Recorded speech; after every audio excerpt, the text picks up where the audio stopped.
또 우리가 언제 화가 나요? 식구 가운데 자기만 손해보고 희생한다고 생각할 때 화나요, 안 나요? 오빠는 대학 보내고 나는 고등학교밖에 안 보냈어. 그럼 부모님한테 막 화가 나요, 안 나요? 나죠? 성당에서도 화날 때가 언제예요? 나는 성모에서 맨날 부엌에서 그냥 겉절이 김치 담그고 그냥 맨날 하는데 그냥 반찬 다 만들어갖고 내놓으면은 생전 성당에도 안 보이던 여자가 그냥 싹 차려입고 와갖고 그거 딱 차려놓은 거 딱 들고 신부님 앞에 딱 가서 거기서 그냥 헤거리고 그거 주워 먹어본 거 보면은 이 식당에서 나는 그냥 완전히 그냥 식순이로 그냥 하다가 그냥 그거 보면 화나요, 안 나요? 나죠? 내가 손해본다고 생각할 때 화가 나는 거예요. 성당 공동체에서 제일 미치는 건 뭐냐 하면은 누군가 자기를 비난하고 다니고 있어. 근데 그 사람이 누군지를 모르겠어. 나를 두고 분명 욕을 하는데 그럴 때 화가 나요, 안 나요? 날 때 많죠. 열받는 분 계신가 보다. 내가 시집가서 내 시동생 어버 키우고 대학 보내고 장가 보내고 시누이도 그렇게 시집 다 내보냈어. 그래갖고 정말로 찢어지게 가난한 집에 이 집에 와갖고 정말 다 이렇게 하고 다 먹고 살 만큼 해놨어. 그런데 환갑이 됐어. 그래갖고 야, 내가 시집 와갖고 그렇게 잘해줬는데 내 환갑 때 다이아 반지를 해갖고 올 것이냐, 유럽 여행 티켓을 갖고 오실 것이냐 기다리고 있는데 시동생 시누이들이 딱 환갑 때 왔는데 10만 원 봉투에 딱 넣어갖고 왔어. 그거 보면 열 받아요, 열 안 받아요? 열 무지하게 받죠. 네. 그래갖고 내가 너희들하고 인간관계를 갖나 봐라. 그리고 인간관계 끊고 사는 사람들도 많아요. 해준 게 돌아오지 않을 때. 그렇죠? 내가 잘해줬는데 돌아오지 않을 때. 근데 우린 살아가면서 여러분 이제까지 은혜 받은 만큼 다른 사람한테 은혜 갚으셨어요? 저는 신부 되기까지 많은 신부님들, 많은 수녀님들, 많은 교우들이 저를 도와줬어요. 근데 신부 돼갖고 일일이 그분들한테 쫓아다니면서 다 감사했는가? 생각해보니까 다 하지 못했더라고요. 나도 다 감사하지 못했는데 내가 그 감사를 받지 못한다고 화낼 필요는 없지 않는가, 그런 생각이 들어요. 제가 신학교 다닐 때 우리 학장 신부님이, 돌아가신 배문환 신부님이 영성훈화 할 때 아주 이해하지 못하는 훈화를 꼭 하셨어요. 여러분들은 본당 신부가 돼갖고 교우의 40%만 지지를 받아도 여러분들은 성공하는 신부입니다. 근데 전 신학생 때 이해가 안 갔어요. 신학생 때 왜 이해가 안 갔느냐 하면은, 내가 신학생 때 인기가 얼마나 좋았느냐 하면은 막 방학 때 가면은 주일학교 애들이 막 매달려갖고 길을 못 갔어요. 지금이야 뭐 이상한 세상이 돼갖고 그러지 못하지만은 25년 전만 해도 애들이 신학생들을 얼마나 매달리고 좋아했어요. 초등학교 애들이. 중고등학교 애들은 내가 방학 끝나고 신학교 돌아가면은 애인 군대 보내는 것처럼 그렇게 섭섭하고 편지 보낸다고 그러고 학사님 보고 싶다고 그러고. 본당에서 아줌마들은 나보면 죽어. 좋아서. 그런데 신부가 돼갖고 교우의 40%가 나를 지지해주지 않는다? 신학생 때도 인기가 이 정도라면 본당 신부 돼갖고 인기가 더 높을 거 아니에요. 그래서 신학교 그 영성문화를 이해를 못했어요. 근데 막상 제가 신부가 되고 보니 교우의 40% 지지받는 거는요, 하늘의 별 따기보다도 어렵더라고요. 왜냐하면은 우리나라 지금 통계적으로 미사 참여율이 25% 나와요. 그러니까 정말로 그 신부님이 지지받는 신부님이다. 제대로 40% 지지받는 신부님이다. 그러면은 교우의 40% 미사 참여율 나와야 될 거 아니에요. 그러니까 교우가 1000명이라면 400명은 나와야 될 거 아니에요. 2000명이라면 800명이라면 나와야 되는데 2000명 중에 800명 나오는 본당은 없어요. 2000명이라면 한 500명 정도, 600명 정도 나와요. 많이 나와요. 우리나라 평균적으로. 그러니까 40% 지지받는다는 게 어려워. 예수님은 나 환자 10명 고쳐줬는데 몇 명 돌아왔죠? 1명 돌아왔어요. 그러니까 여러분들 주위에 있는 사람들 10명한테 잘해줬어. 10명한테 잘해줬는데 9명이 돌아오지 않는다고 해서 섭섭할 필요가 없다는 얘기죠. 그러니까 1명이라도 돌아오면은 다행인 거예요. 그러니까 모든 사람들한테 인정받는 일이 쉬운 일이 아니다. 만약에 우리가 인생 살아가면서 이 화만 안 내도 우리 인생이 굉장히 평탄할 것 같아요.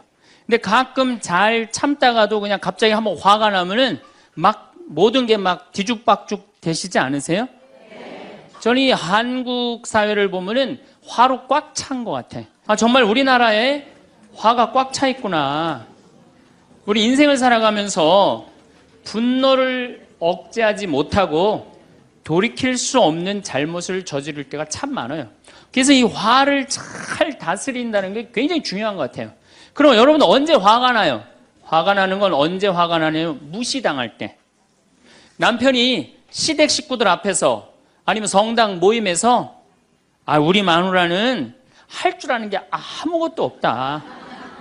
얼굴이 잘생겼나, 음식을 잘하나, 성격이 좋으나 마음에 드는 게 하나 없다고 정말로 남편이 구박하면은 정말로 속에서 부글부글 끓죠. 예, 내가 누구한테, 남편뿐만 아니라 다른 사람한테 내가 무시당할 때 우리는 화가 나요. 여기서 분노가 끌어올리죠. 또 남편들은 또 언제 화가 나요? 이 세상에서 아내한테 구박받을처럼 화날 때가 없는 거예요. 당신 월급이 얼마냐? 우리 뭐 먹고 사냐? 누구 남편은 마누라 밍크코트 해줬대더라. 막 이러면은 남편도 막 홧김에 눈이 확 돌아가는 거죠. 여러분들도 남편, 아내 말고 또 누구한테 화날 때, 누구한테 무시당할 때 화가 나느냐면은 자식한테 무시당할 때 화나는 거예요. 더욱이 기가 막힌 거는 5살, 6살짜리한테 무시당하면요, 막 끌어올라요. 여러분들, 5살, 6살짜리가 막 엄마 말 안 듣고 살살 거짓말 시키면 화나요, 안 나요? 뻔히 이놈이 거짓말 하는 거 아는데도 살살 거짓말 시키면 엄마는 막 화가 나요. 그래갖고 엄마가 막 자백하라고 그러죠. 너 이게 거짓말 아니냐고. 그럼 애는 끝까지 감춰요. 근데 사실은 여러분들 그 아이들한테 화나는 거는 애가 문제가 있어서 여러분들 마음 안에 화가 꽉 차 있어서 그래요. 아니 그 5살, 6살짜리가 거짓말하면 얼마나 하겠어요. 그리고 자기가 잘못하면은 거짓말하는 건 인간의 본능이에요. 여러분들 국회의원들 청문회 볼 때 보면 거짓말 해야 안 해요? 장관 후보자들 청문회 할 때 보면 거짓말 해야 안 해요? 아니 그렇게 대단한 자리에 올라간 사람도 거짓말하는데 5살, 6살짜리가 거짓말한다고 그게 화가 나갖고 그러면 안 되죠. 그리고 뻔히 얘가 거짓말하는 거 알면서도 확인한다고 계속 자백해라, 진실을 말해라. 내가 보니까 거짓말하는 애가 나쁜 게 아니라 그렇게 몰아채는 엄마가 훨씬 나쁜 거예요. 그래갖고 마음 안에 뭐가 있느냐면은 너 한 번만 걸리기만 해봐라. 내가 가만히 두나 봐라. 그래갖고 한 번 걸리면은 한 번만 걸리기만 해봐라라고 95%의 엄마가 별론데요, 자식들한테. 이게 문제죠. 예. 또 누구 때문에 화가 나요, 여러분들? 시어머니 때문에 열받잖아요. 그냥 막 90, 100살이 됐는데도 그냥 안 죽고 그냥 건강하고 배고프다고 그러고 밥 내놓으라고 그러고. 또 우리 또 할머니들은 누구 때문에 화나요? 내 마음 몰라주는 며느리 때문에. 그러니까 사실은 화는 어디서 가장 많이 나느냐면 가정 안에서 가장 많이 나는 것 같아요. 다른 데보다는 가정 안에서 자식 때문에, 남편 때문에, 부모 때문에, 아니면 며느리 때문에 화가 나는 거죠. 화는 날 때 보면 작은 일로 시작해서 크게 터집니다. 되게 아무것도 아닌 일로 화를 내기 시작해서 나중에 크게 터져. 그 화나는 걸 보면은 다이너마이트 이렇게 타들어가는 거 보시죠? 도화선 싹 타들어가다가 마지막에 터질 땐 어때요? 산도 무너뜨리고 막 불도 막 만들어내고 그러잖아요. 그러니까 우리가 화가 날 때는 그 다이너마이트 도화선에서 살살살살 탈 때 그때 꺼야 돼. 그게 끝에 가갖고 이게 터질 때까지 나를 복고 기다리고 있으면 나중에 큰일 납니다. 여러분들 처음에 집에서 불이 났을 때, 조그만 불이 났을 때 빨리 끄면은 그 다음에는 번지지도 않죠. 근데 끄지 않고 그냥 막 계속 놔두면은 나중에 불이 커지면 그땐 끄고 싶어도 꺼요, 못 꺼요? 못 끄는 거예요. 그러니까 화라는 거는 잘 빨리 다스리는 훈련이 필요한 거예요. 내가 김치찌개 저녁에 요즘 배춧값이 너무 뛰었다고 그래서 딴 데 이 배춧값 신경 쓰느냐고 김치찌개를 좀 짜게 끓였어. 근데 남편이 딱 한 숟갈 먹어보니 이놈의 마누라 맨날 끓이는 김치찌개 하나 제대로 못 끓이느냐고. 그럼 부인이 여보 미안해. 요즘 배추 한 포기에 15,000원이래. 그래서 내가 그 어떻게 올 겨울에 김장을 할까? 그걸 고민하다가 간 보는 걸 깜빡했어. 그러니까 오늘은 다른 반찬하고 먹으면 다른 날은 내가 맛있게 해줄게. 이렇게 말하는 마누라는 한 명도 없어요. 당신이 나 외식 시켜줘 봤어? 아니 김치찌개가 짠 날도 있고 응? 맛있는 날도 있죠. 어떻게 맨날 당신 입에 딱딱 맞춰서 끓여주느냐고. 그럼 남편이 외식도 못 시켜주고 그래서 좀 미안해갖고 다른 반찬하고 먹으면 다행인데 남편 절대 안 지죠. 너는 맨날 집에서 텔레비전만 보고 해는 일이 뭐 있느냐고. 집안 청소를 제대로 하느냐, 반찬을 맛있게 하느냐. 그러면은 부인이 당신이 나 옷 하나 제대로 안 사주고 그래서 나 텔레비전에서 그거 내 아이 쇼핑 하는 거다. 그럼 또 남편이 넌 시집 올 때 해갖고 온 게 뭐가 있는데. 이러면은 점점 김치찌개로 시작해서 부부 능력 시집 올 때까지. 그래갖고 여러분들 뉴스 보도를 보면요, 자세히 보면요, 이런 뉴스가 굉장히 많이 나요. 아파트 15층에 느닷없이 14층에서 불이 나요. 그래갖고 소방관들이 와서 불을 끄고 주위 사람들 증언을 들어보면은 밤새 고함 소리가 오고 가고 난 뒤 불길이 치솟았다. 그러니까 이 홧김에 지르는 불이 14%예요. 그 다음에 이 화라는 단어를 보면 불화자야. 여러분들 화가 나면 막 불이 나는 거야, 속에서. 예, 이거를 다스리지 못하고 이거를 끄지 못하면은 우리가 점점 크게. 근데 화는 내면 낼수록 문제가 해결될까요? 문제가 꼬일까요? 화는 내면 낼수록 문제가 꼬여요. 제가 20년 전에 제가 알던 분 시동생이야. 근데 이 양반이 굉장히 다혈질이었어요. 성탄절 전날 불법 유턴을 하다가 걸렸어요. 걸려갖고 정경이 딱 잡아갖고 불법 유턴했습니다. 벌점 15점에 벌금 7만 원입니다. 나는 안 했다. 내가 분명히 봤습니다. 안 했다는데 왜 자꾸 그러느냐? 너 경찰서장이 누구냐? 누굽니다. 그래 마침 친구였나 봐요. 내 친구인데 너 가만히 안 놔두겠다. 정경. 그랬더니 정경이 가만히 있어요. 공무집행 방해로 철창에 집어넣어버렸어요. 그래서 거기서 길길이 뛰다가 그 자리에서도 죽었어요. 불법 유턴한 거 하나 때문에. 근데 우리는 그런 일들 참 많아. 옛날에도 공중전화 오래 한다고 그런 사건도 있었죠. 그냥 아무것도 아닌데 그냥 조금만 한 번만 내가 이 고개를 숙이면 되는데. 저도 강의 다니느냐고 멀리 강의 갈 때 시간은 다가오고 차는 막히고 그러면 제가 불법 유턴도 많이 하고 빨간불일 때 건너도 많이 가요. 정말로. 왜냐하면 나를 기다리는 분이 보통 500명, 1000명인 경우가 많잖아요. 서울 올 때가 제일 그럴 때가 많아요. 딱 걸리면은 저는 딱 문 내리고 로만 칼라 딱 보여주면서 제가 뭐라고 그러냐면 정말 미안하다. 내가 불법 유턴한 거, 내가 신호 어긴 거 인정한다. 그렇지만 내가 강의가 있어서 그러니까 좀 잘 좀 봐줘라. 그런 경찰들이 대부분은요, 침 뱉은 거, 안전벨트 안 한 거, 벌점 없는 걸로 끊어주지 굳이 그거 벌점 매기면서 끊어주는 경찰 없어요. 인생 살아가면서 고개를 한 번만 숙이면은 문제가 해결될 때가 너무 많아요. 근데 그 한 번을 숙이는 게 우리가 안 될 때가 참 많아요. 가끔 잘 하다가도 어느 날 안 숙여지는 날이 있죠.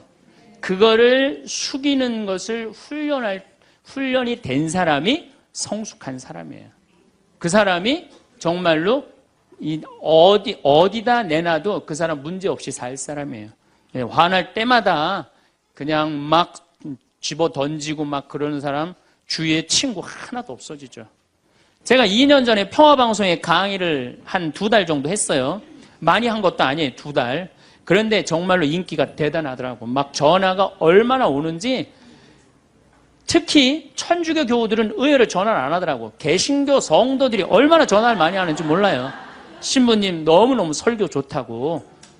천주교 교우들은 왜 전화하느냐 하면은 천주교 교우들은 원래 입이 무겁잖아요.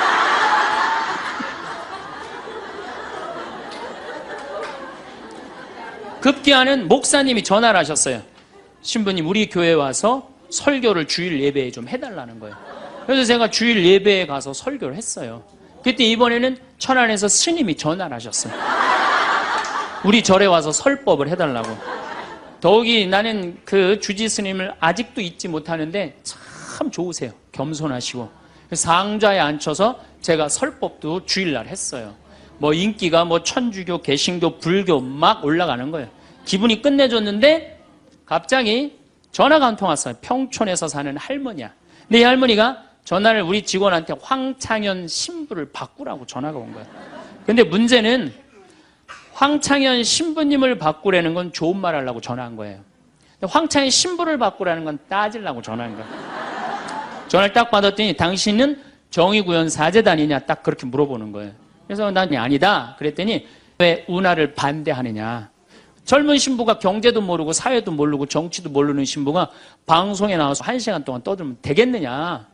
그리고 당시 수원교구 주보에다가 한 달을 주보에다 써내는데 그 60만 명, 70만 명이 있는 주보에다 그런 글을 쓰면 되느냐. 그리고 당신 앞에 행복론 강의도 하나도 재미없었다. 나와서 방송 나와서 강의하지 말아라. 그래서 전화를 탁 끊는 거예요. 제가 기분이 좋았겠어, 나빴겠어요? 생각이 다 틀린 거예요. 생각이 틀리고 상황이 다 틀린 거예요. 내 강의를 듣는 사람이 10,000명이라면 10,000명 중에 5,000명은 나하고 생각이 같을 수 있어요. 근데 5,000명은 나하고 틀릴 수 있어요. 5,000명이 틀리다고 그 5,000명 때문에 화낼 필요는 없다. 아, 나하고 틀릴 수도 있구나. 이렇게 생각하면 마음이 편안하거든요.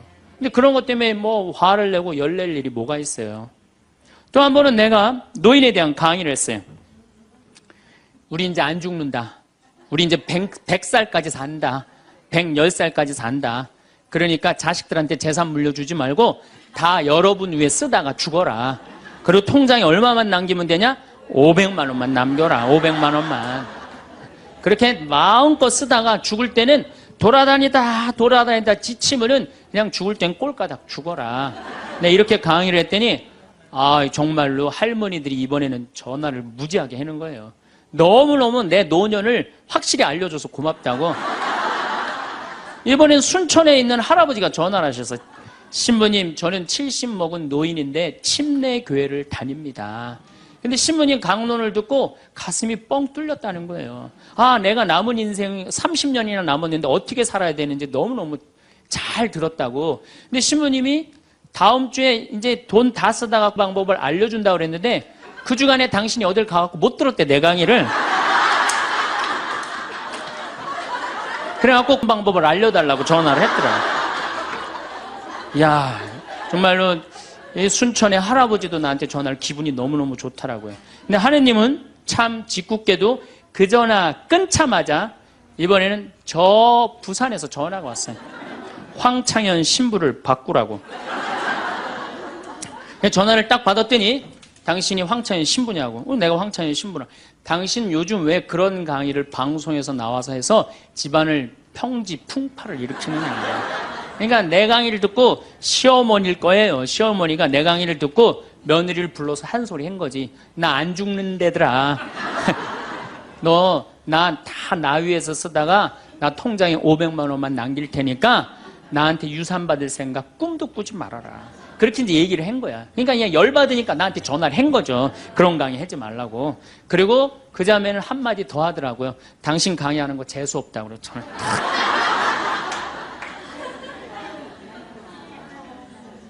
내가 그 전화를 받고 기분이 좋았겠어요? 나빴겠어요? 기분은 나빴지만 내가 화가 나고 내 감정을 주체할 정도는 아니었어요. 왜? 상황이 틀리니까. 얼마든지 내가 공격받을 수 있는 얘기를 한 거니까 그런 다른 의견이 있을 수 있는 거예요.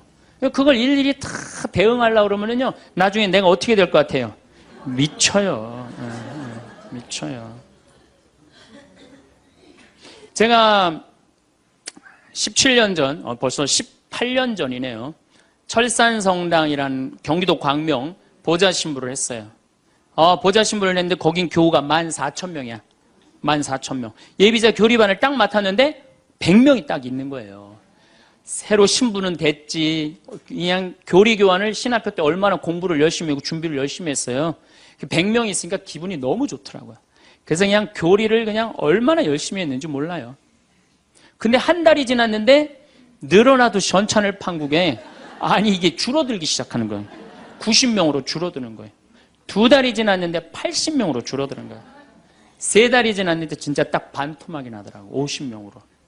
그랬더니 봉사자들이 맥주하고 안주를 사갖고 와서 나를 위로해 주는 거예요. 신부님 실망하지 말아라. 원래 교리반이 이렇게 어중이 떠중이 다 떠나고 이렇게 오리지널만 3개월 지나면 딱 남는다. 그리고 실망하지 말으셔야 되는 이유가 수녀님 반은 더 떨어졌다. 그러니까 실망하지 말아라. 그때 제가 뭐라고 그랬냐면 여러분들은 요한복음 6장도 읽어보지 않았느냐. 요한복음에 6장에 얘기가 나오는 예수님이 5,000명 먹인 기적 얘기가 나와요. 근데 요한복음 4장에 보면 예수님이 죽어가는 고간의 아들을 살려요. 그냥 예수님 활동하자마자 첫 기적은 요한복음에서 첫 기적은 가나에 술 많게 하는 기적이고 두 번째 기적이 뭐냐면은 죽어가는 고간의 아들을 살리는 거예요. 그럼 죽어가는 고간의 아들을 여러분들 본당 신부가 새로 발령받아 와서 내 아들이 암으로 막 죽어가. 근데 신부님이 가정방문 와갖고 내가 안수기도 한번 해볼게. 그래갖고 안수기도를 해줬는데 암으로 막 죽어가려고 그러는 아들이 살아났어. 그럼 그 신부님 인기가 본당에서 어떨 것 같아요?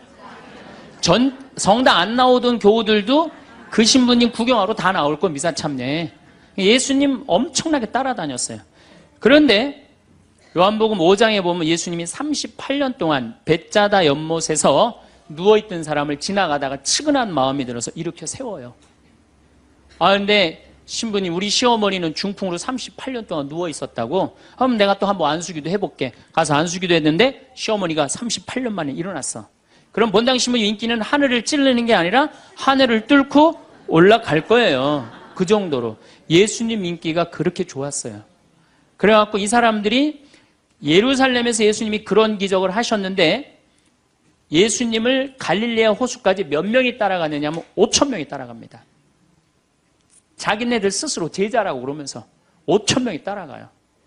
5,000명이 따라가는데 보니까 3일 동안 이 사람이 밥을 못 먹어. 그러니까 예수님이 빵 5개, 물고기 2마리로 5,000명을 먹여요.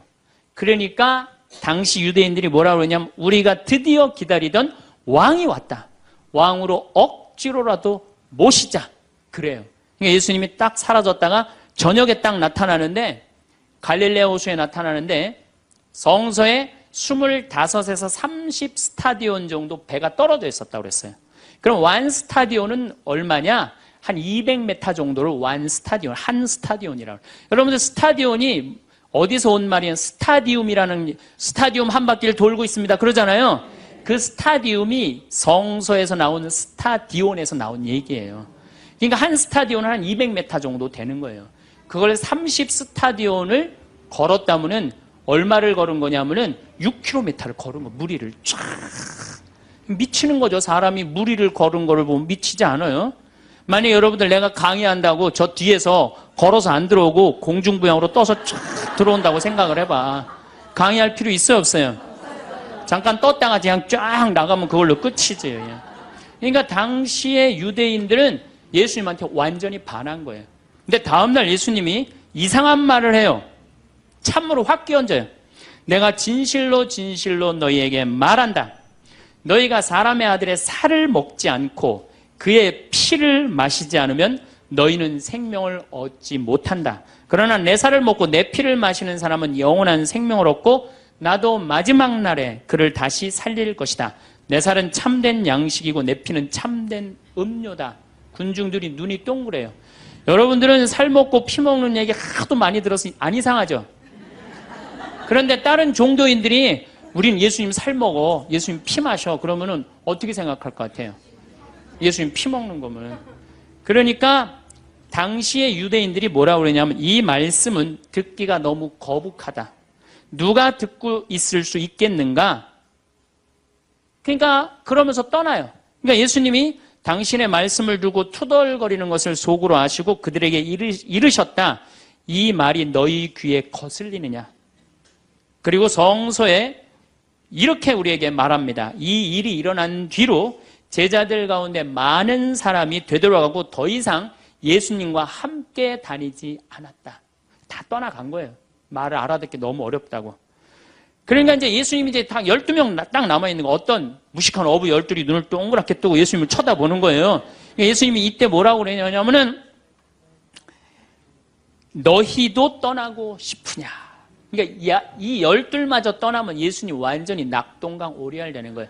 이때 대단한 인물이 하나 나옵니다. 누구냐? 베드로예요. 다 떠났음에도 불구하고 의리를 지킨 분이 베드로예요. 당신은 영원한 생명을 주시는 말씀을 가지고 있는데 우리가 어디를 갑니까?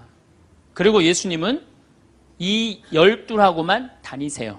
그리고 요한복음 6장 다음에 7장에는 뭐라고 써 있느냐면은 이들이 예수님을 죽이려 함으로 예수님은 더 이상 공식적으로 돌아다니지 않고 몰래 숨어서 갈릴레아만 다니셨다고 그래요. 그러니까 이 12하고만 그냥 돌아다닌 거 죽이려고 그러니까 피해서. 그러니까 예수님 그렇게 죽어가는 고간 아들 살리고 38년 동안 배짜다 연못에 누워있던 사람 살리고 5,000명 먹이고 생 난리를 쳐갖고 막 5,000명이 따라다니다가 결국은 몇 명 건졌느냐? 12명 건진 거예요. 여러분들 5,000명 중에 12명 건진 예수님이 나요? 100명 중에 50명 건진 제가 나요?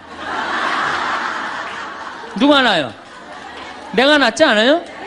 아니 내가 예수님보다 나은데 뭐 예비교 50명 떨어졌다고 실망할 게 뭐 있어. 나는 가끔 한심한 레지오 단장들이 있어요. 신부님 우리 단원이 10명인데 오늘 2명밖에 안 나왔습니다. 그래서 둘이서 울면서 개응을 했습니다. 우리 레지오 해체해야 될까 봅니다. 이렇게 오는 단장이 있는데 한심한 단장이죠. 10명 중에 2명 나왔다 그러면 20% 지지받는 단장이야. 자, 5,000명 중에 12명 남긴 예수님이 나요? 10명 중에 2명 나온 단장이 나요? 누가 나? 단장이 훨씬 나은 거예요. 또 요즘 우리나라 구역 반모임 활성화를 위해서 굉장히 많이 노력하죠. 근데 많은 경우 반장님들, 구역장님들이 실망해요. 우리 구역이 10세대인데 3세대밖에 안 나온다. 4세대밖에 안 나온다. 이렇게 실망하는 분들이 굉장히 많아요. 그러면은 10세대 중에 3세대나 4세대 나오면은 이건 본당 신부보다 난 사람이에요. 예수님보다는 뭐 더 난 사람이고 실망할 필요가 뭐 있어. 예수님 뭐라고 그러냐면 너희 중에 단 2-3 사람만 모여도 내가 그곳에 함께 있겠다. 그러면 됐지 뭐 이렇게 욕심이 많아요. 그러니까 여러분들 모든 사람들한테 인정받는 건 쉬운 일이 아니고 인정받으려고 할 때 우리 인생이 피곤해지고 화가 난다 이거예요. 많은 사람들 화나는 경우가 어떤 경우가 여러분들 화가 많이 나면 자기가 완전한 사람이라고 생각할 때, 자기 판단이 옳다고 생각할 때, 그걸 옳다고 믿을 때 화가 나요. 많은 분들이 어떤 경우가 있느냐면은 내가 관상 좀 볼 줄 아는데 그 사람 틀렸어. 아니면 내가 관상 좀 볼 줄 아는데 그 사람 진짜 괜찮은 사람이야. 이 중에 관상 못 보는 사람 어디 있어? 50년, 60년 살으면은 딱 보면 다 알지. 그렇죠? 그런데 그게 맞는 경우도 있고 틀리는 경우도 참 많아요. 근데 우리는 어떤 착각을 갖고 있냐면 내가 적어도 판단하는 건 맞다고 생각해요. 다 여기 저를 포함해서 여러분들 모두가 그런 생각을 해요. 근데 그게 허물어졌을 때 화가 나는 거예요. 그게 허물어졌을 때. 제가 지난달에 뉴욕에 강의를 갔었어요. 퀸즈 성당이라는 데서 강의를 했는데 교우들이 진짜 많이 나왔어요. 정말로 꽉 찼어요. 강의를 하는데 정말로 반응이 아주 좋더라고요. 이 강의가 끝나고 이제 본당 신부님하고 사제관 올라가는데 따라오는데 이게 한국 사람이 안 따라오고 미국 여자가 따라오는 거예요. 미국 여자가 따라와갖고 그러는 거예요. 신부님, 자기가 신부님 강의를 한국말을 잘 못 알아들어서 잘 알아듣지는 못하지만은 너무 감동을 받았다고. 신부님은 정말로 하느님의 사람이라고. 나는 듣다 내 강의를 정말로 감동받다 못한 미국 여자까지 내 강의를 감동을 받는구나.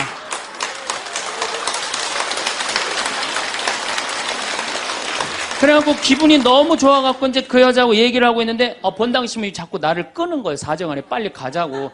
나 지금 미국 여자하고 얘기하는데 지금 본당 신부님이 내 팔을 자꾸 끄는 거예요. 그래갖고 아니 신부님 나 좀 빨리 가자고. 나를 본당 신부님이 가자고 그랬는데 어떻게 가자고 그랬더니 본당 신부님이 조금 지나가더니 신부님이 그러는 거예요. 신부님 저 여자 이거라고 이거.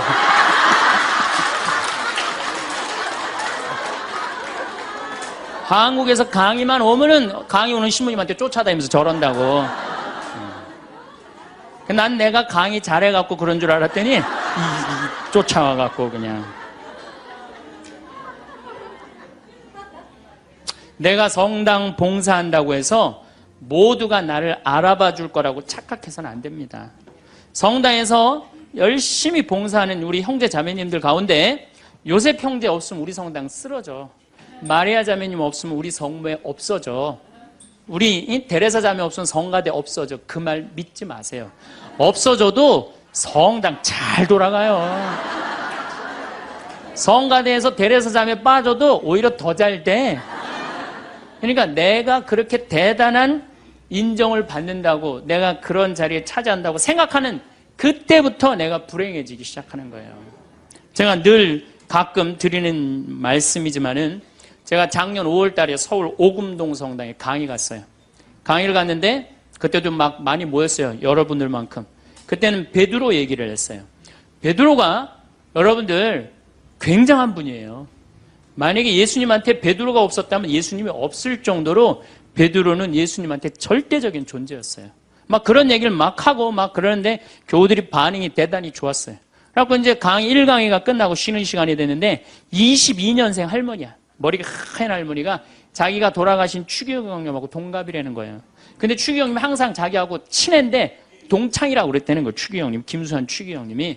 근데 자기는 그때 할머니가 88살 정도 됐던 걸로 기억이 나요. 88년 동안 살면서 이렇게 훌륭한 신부님 강의 처음 들었다는 거예요. 이야, 내가 정말로 인기가 많은가 보다. 그래갖고 할머니가 신부님 손을 한 번만 잡으면 죽어도 여한이 없다는 거예요. 이제 이 나이에. 그래서 할머니 감사합니다. 그리고 할머니 손을 잡았는데 이 할머니 하시는 말씀이, 난 오늘 우리 차동엽 신부님 손을 잡아서 죽어도 여한이 없다는 거예요. 차동엽 신부님 손을 잡아서.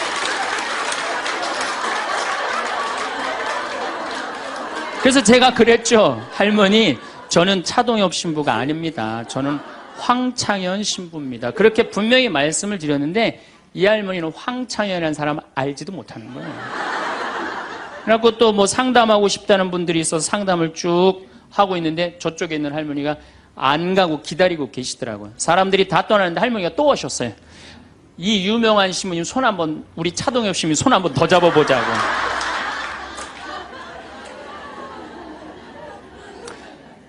모든 사람들이 나를 인정해주지 않는다 하더라도, 모든 사람들이 나를 알아주지 않는다 하더라도 실망하실 필요 없어요. 그리고 우리가 인생 살아가면서 모든 사람이 나를 인정해주는 일은 없어요. 그러니까 여러분들 가운데 모든 사람이 나를 좋아해. 이분은 사실은 나중에 불행의 씨를 갖고 있는 분이에요. 화의 씨를 갖고 있는 분이에요. 10명 중에 몇 명만 나를 좋아해도 성공해? 4명만 좋아해도 성공한 거예요. 아니, 10명 중에 1명만 나를 믿어줘도 여러분들은 실패한 인생이 아니에요. 9명은 나를 인정하지 않을 수도 있어요. 근데 가끔 나는 우리나라 연예인들을 보면 안타까워요. 연예인들 막 인기가 좋잖아요. 인기가 좋은데 막 따라다니잖아요. 막 따라다니는데 그 연예인들 따라다니는 사람들을 보면은 많이 따라다녀 500명, 1000명이야. 그러면은 국민의 5천만 명의 국민 중에 1000명 따라다니는데 그 1000명 속에서 자기가 인기가 완전히 있는 줄 아는 거예요. 완전히 그 1000명 속에서 파묻혀갖고 4999만 9천명은 그 사람이 누군지도 모를 수 있어요. 그렇지 않아요? 여러분들 요즘 연예인들 막 때로 나와갖고 뛰어다니고 막 춤추는 거 보면 구분돼요, 안 돼요? 난 아무리 알아보려고 그래도 나도 이제 늙어가기 시작하니까 이게 누가 누군지 모르겠더라고요. 나하고 그 사람들하고 아무 상관없어. 그러나 연예인들은 그런 생각을 안 해요. 자기가 모든 사람들한테 인기가 있다고 착각을 해요. 그런데 갑자기 댓글에 그게 노래냐, 그게 춤이냐, 그게 연기냐, 이런 악성 댓글이 올라오면 그때부터 미치는 거예요. 그래갖고 그 악성 댓글을 올려봤자 내가 보기에는 정신 나간 사람이 올리거나 아니면은 자기 마음에 안 드는 사람 올리는데 많이 올려야 50명, 100명도 안 올릴 거예요. 자기를 좋아하는 연예인들은, 일반 대중들은 보통 한 5,000명, 10,000명 되면은 그런 악성 댓글을 올리는 사람은 10명, 20명도 안 될 거예요. 그러니까 우리가 살아가면서 여러분들도 여러분들한테 막 나쁜 소리를 하는 사람은 한둘이야. 근데 그 한둘도 내가 보기엔 제정신 가진 사람은 아니다. 그러니까 모든 사람들한테 내가 인정받지 못한다고 그래서 화낼 필요는 없다. 여러분들 요즘 나는 가끔 텔레비전 보면서 총리들도 대통령도 막 신발 막 던지고 막 결함 막 던지고 그러잖아요. 대통령한테도. 우리가 남이 나한테 평가하는 게 전부는 아닙니다. 자기 소신, 자기 확신, 자기 멋이 있으면은요, 누가 뭐라 그래도 별로 거기에 흔들리지 않아요. 근데 그냥 남들 말에 막 귀 기울이고 그냥 거기에 신경 쓰는 사람은 조금만 뭐가 있어도 화를 내고 자기를 주체하지 못하는 거예요. 루카복음 9장 51절을 보면 예수님이 사마리아를 통해 예루살렘으로 올라가려고 할 때 사마리아 사람들이 예루살렘에 간다는 이유로 예수님을 거부해요. 들어가지 못하게 동네를. 그 동네로 지나가면 지름길로 갈 수 있는데 그러니까 야고보하고 요한이 열받아갖고 뭐라 그러냐면 하늘에서 불을 내려다가 살러버릴까요? 얼마나 열받았으면은 하늘에서 불을 내려다가 살러버릴까요? 그래요. 근데 예수님은 이 둘을 꾸짖고 돌아가세요. 아, 예수님도 돌아가는데 우리가 화가 난다고 그냥 열 지르는 사람마다 전부 다 정면 돌파할 필요는 뭐가 있어요? 그렇지 않겠어요? 네. 우리도 예수님처럼 돌아갈 상황이 되면 돌아갈 줄 알아야 됩니다. 세상 사람들이 다 나를 몰라준다 해도 화낼 일도 아니에요. 공자님은 뭐라 그러셨느냐? 진정한 성인은 자기를 몰라줘도 분노하지 않고 유유자적할 줄 아는 사람이 진정한 성인이라고 그랬어요. 내가 누군데 나를 몰라봐. 왕년에 내가 이 거리를 주름 잡던 사람인데 이 성당 지을 게 내가 어떻게 했는데 나에게 이럴 수가 있어. 내가 시집와서 가난한 이 집 이렇게 일으켜놨는데 나를 무시할 수 있어? 이렇게 자꾸 자기 도취에 사로잡히면은요, 나중에 다른 사람하고 부닥치게 되고 잘난 척하게 되는 그런 꼴이 된다. 그런 꼴이에요. 여러분들 반대로 모두를 사랑할 수 있어요? 내가 모든 사람들한테 사랑받을 수도 없지만은 반대로 사랑할 수 있느냐? 다 사랑할 수 있어요? 쉽지 않죠? 내가 본당 신부 해보니까 다 사랑하는 사람이 있긴 있더라고요. 누가 다 사랑하느냐면 머리에 꽃 꽂은 여자가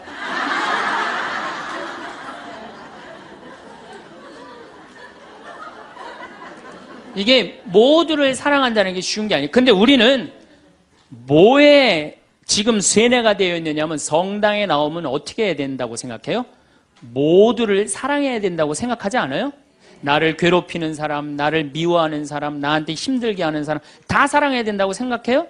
그렇게 생각하잖아요. 그리고 은연중에 그런 교육을 받았어요. 은연중에. 근데 성서에 모두를 사랑하라는 구절은 없어요. 서로 사랑하라고 그랬지 모두를 사랑하라고 하는 구절은 없어요.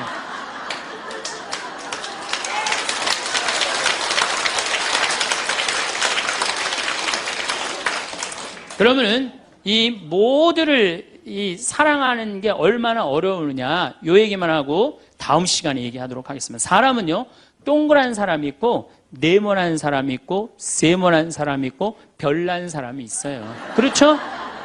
근데 꼭 사람 중에 삐죽한 사람이 있어요. 삐죽한 사람. 말 한마디라도 꼭 아프게 하는 사람이 있어요.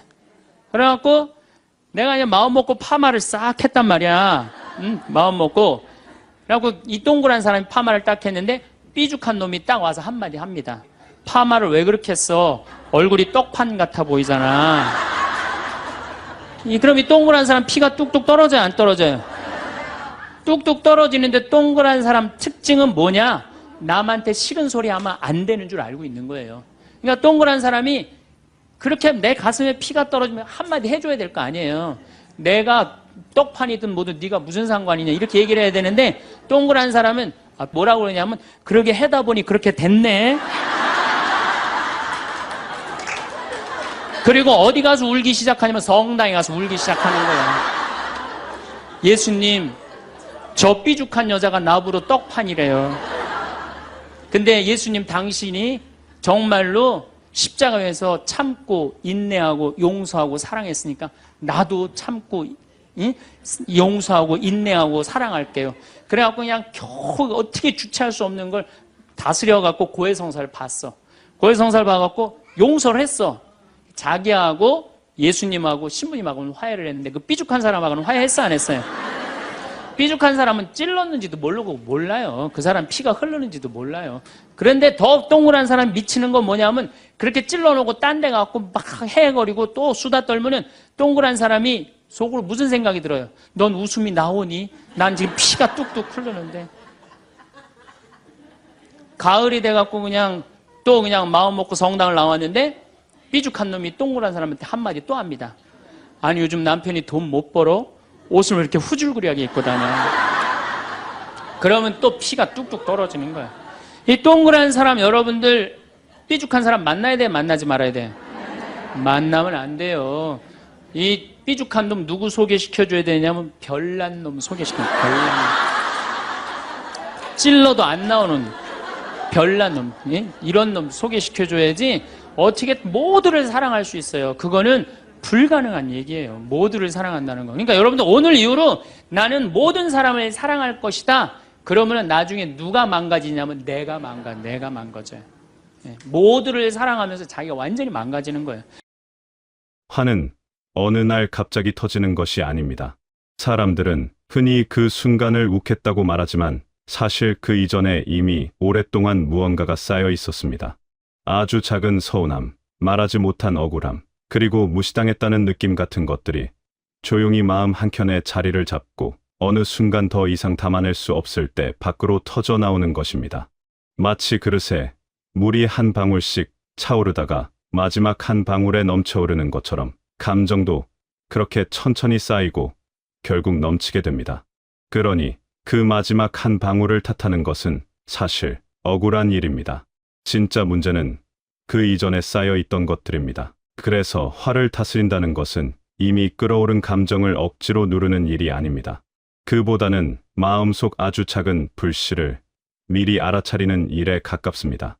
불이 크게 번지기 전에 연기가 피어오르는 순간을 먼저 느끼는 것입니다. 오늘 하루 유난히 작은 일에 예민하게 반응했다면 그것은 이미 마음속 어딘가에 무언가가 쌓여 있다는 신호일 수 있습니다. 그 신호를 무시하지 않고 잠깐 멈춰서 바라보는 것, 그 감각을 키우는 것이 진짜 감정을 다스리는 시작입니다. 감정을 다스리는 사람이란 감정이 없는 사람이 아니라 자신의 감정을 빨리 알아차릴 수 있는 사람입니다. 우리가 화를 내는 이유를 깊이 들여다보면 거기에는 거의 언제나 같은 마음이 숨어 있습니다. 나를 알아주지 않는다는 마음입니다. 나는 분명히 애를 썼는데 상대는 그것을 모르는 것 같고 나는 마음을 다해 배려했는데 돌아오는 것은 무관심처럼 느껴질 때 우리는 상처를 받습니다. 그 상처가 쌓이면 결국 분노가 됩니다. 분노의 맨 아래를 들여다보면 그것은 사실 인정받고 싶다는 외로움입니다.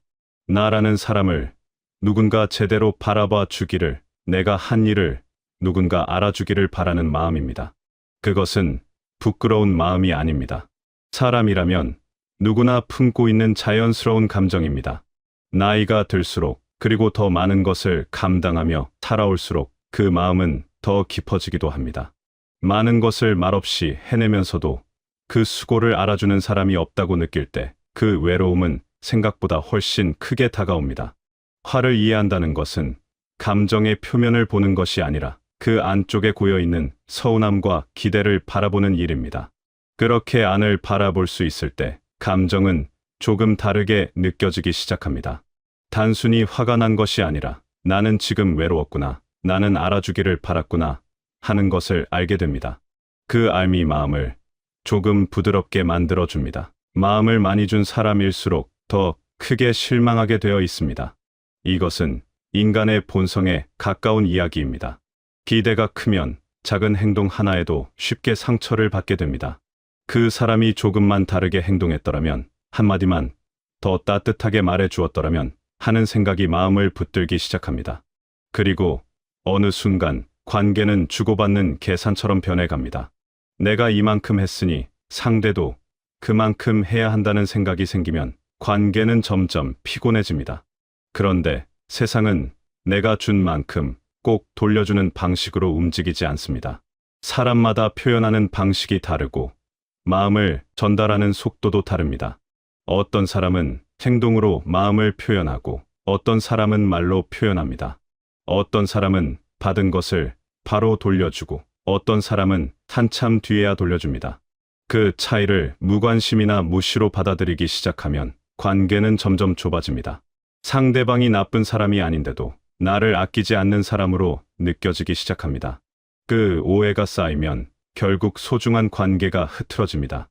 그 사실을 조금씩 받아들이기 시작할 때 마음은 한결 가벼워집니다. 기대를 내려놓는다는 것은 포기가 아닙니다. 그것은 내 마음을 스스로 지켜내는 지혜입니다. 모든 것이 내 바람대로 되지 않아도 그것 자체로 괜찮다는 것을 천천히 받아들이는 일입니다.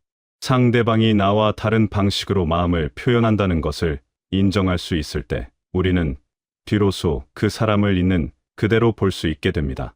그리고 그것이 관계를 더 오래, 더 편안하게 이어가는 힘이 됩니다.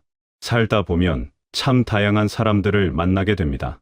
말이 유독 거칠어서 상대방을 쉽게 상처 입히는 사람도 있고 반대로 말 한마디에도 온기가 느껴지는 사람도 있습니다.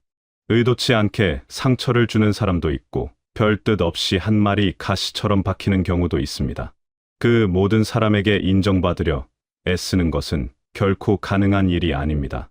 그럼에도 불구하고 많은 사람들이 모두에게 좋은 사람이 되려고 스스로를 지치게 만듭니다. 누군가 나를 오해해도 누군가 나를 함부로 대해도 그것을 어떻게든 해명하고 풀어내려고 안간힘을 씁니다. 하지만 그렇게 해서는 마음이 편해지지 않습니다. 모두를 만족시키려 할수록 마음은 더 쉽게 흔들리고 더 쉽게 지칩니다. 그리고 정작 나 자신을 돌볼 여유는 점점 사라집니다. 나를 힘들게 하는 사람까지 반드시 품어야 한다는 생각에서 조금씩 벗어날 때 비로소 관계가 편안해집니다. 모든 사람에게 이해받지 않아도 괜찮습니다. 나를 진심으로 이해하는 몇 사람이 곁에 있다면 그것으로 충분합니다.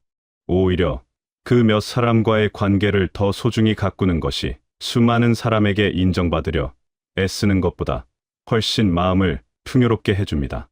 많은 갈등은 사실 옳고 그름의 문제가 아닙니다. 내가 틀리지 않았다는 것을 상대방이 인정해 주기를 바라는 마음에서 시작되는 경우가 많습니다.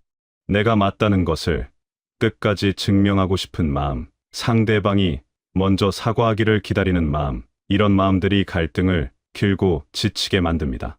그리고 그 갈등이 길어질수록 처음에 무엇 때문에 다퉜는지조차 흐릿해지는 경우가 많습니다. 남는 것은 서로 간의 거리감과 피로함뿐입니다. 살아오면서 느끼게 되는 것이 있습니다. 이기는 것보다 평온한 것이 더 소중한 순간이 훨씬 많다는 것입니다. 한 걸음 물러서는 것이 지는 것이 아닙니다. 굳이 끝까지 따지지 않아도 된다는 여유, 내가 옳더라도 그것을 반드시 증명하지 않아도 된다는 마음, 그 태도가 오히려 관계를 지켜줍니다. 말하지 않아도 될 것은 마음속에서 조용히 흘려보낼 줄 아는 사람, 이겨야 할 때와 그냥 넘어가야 할 때를 구분할 줄 아는 사람이 진짜 단단한 사람입니다. 항상 강하게 말하는 사람이 성숙한 것이 아닙니다. 자신의 감정을 조용히 다룰 줄 아는 사람이 오히려 더 깊은 힘을 가진 사람입니다. 화를 오래 품고 살아가면 마음이 점점 날카로워집니다. 작은 일에도 쉽게 상처를 받고 별것 아닌 말 한마디가 오래 마음에 걸리고 가만히 있어도 어딘가 무거운 느낌이 듭니다. 그렇게 날카로워진 마음은 나만 힘들게 하는 것이 아닙니다. 곁에 있는 사람들도 함께 힘들어집니다. 나도 모르게 가까운 사람에게 더 날카로운 말을 하게 되고 별 뜻 없이 한 행동이 상대방에게 상처가 되기도 합니다. 그리고 그것이 또 다른 갈등의 씨앗이 됩니다. 반대로 마음의 불씨를 빨리 끌 줄 아는 사람은 삶 전체가 달라집니다. 같은 상황을 겪어도 오래 붙들지 않고 흘려보낼 수 있고 같은 말을 들어도 크게 흔들리지 않습니다. 상처를 받더라도 그것이 마음속에 오래 자리 잡지 않고 자연스럽게 씻겨 내려가는 것을 느낍니다. 그런 마음이 쌓이면 하루하루가 가벼워집니다. 행복은 어쩌면 거창한 무언가에 있는 것이 아닐지도 모릅니다. 내 마음이 크게 요동치지 않는 상태, 작은 것에 감사할 수 있는 상태, 그런 평온함 속에 행복이 조용히 자리 잡고 있는 것인지도 모릅니다. 감정이라는 것은 억누른다고 해서 사라지지 않습니다. 억지로 눌러 둔 감정은 언젠가 더 큰 힘으로 터져 나옵니다. 그래서 중요한 것은 감정을 없애려 하는 것이 아니라 감정을 제대로 바라보는 것입니다. 지금 내 마음속에 어떤 감정이 있는지, 그 감정이 어디서 왔는지, 무엇 때문에 이렇게 느끼는지를 천천히 들여다보는 것입니다. 그 과정이 쉽지는 않습니다. 때로는 그 안을 들여다보는 것 자체가 불편하기도 합니다. 오래된 서운함과 마주치거나 잊고 싶었던 감정이 다시 떠오르기도 합니다. 하지만 그 불편함을 조금씩 견디면서 자신의 감정과 가까워지다 보면 어느 순간 마음이 한결 넓어지는 것을 느끼게 됩니다. 그 넓어진 마음이 자신을 더 너그럽게 바라보게 하고 결국 타인도 더 너그럽게 바라볼 수 있게 해줍니다. 우리가 살아가면서 만나는 수많은 관계 속에서 상처를 전혀 받지 않고 살아가는 것은 불가능합니다. 누군가의 말에 마음이 아프기도 하고 기대했던 것과 달라서 실망하기도 하고 어떤 날은 까닭 모를 서러움이 밀려오기도 합니다. 그것은 살아있다는 증거이고 마음을 다해 관계를 맺어왔다는 흔적입니다. 그러니 상처받은 자신을 탓할 필요가 없습니다. 상처를 받았다는 것은 그만큼 진심으로 살아왔다는 뜻입니다.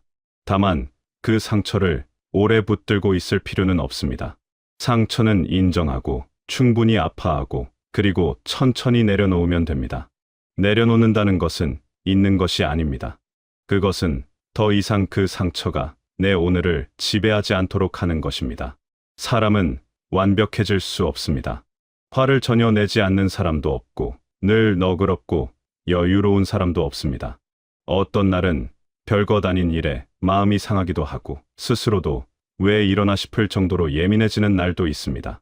그런 날에 자신을 너무 몰아붙이지 않아도 됩니다. 오늘 감정을 잘 다스리지 못했다고 해서 스스로를 작게 여길 필요가 없습니다. 완벽하게 감정을 다스리려는 것 자체가 또 다른 압박이 됩니다. 그 압박이 오히려 마음을 더 단단하게 닫아 버리게 만들기도 합니다. 그저 오늘보다 내일 조금 더 여유로울 수 있으면 됩니다.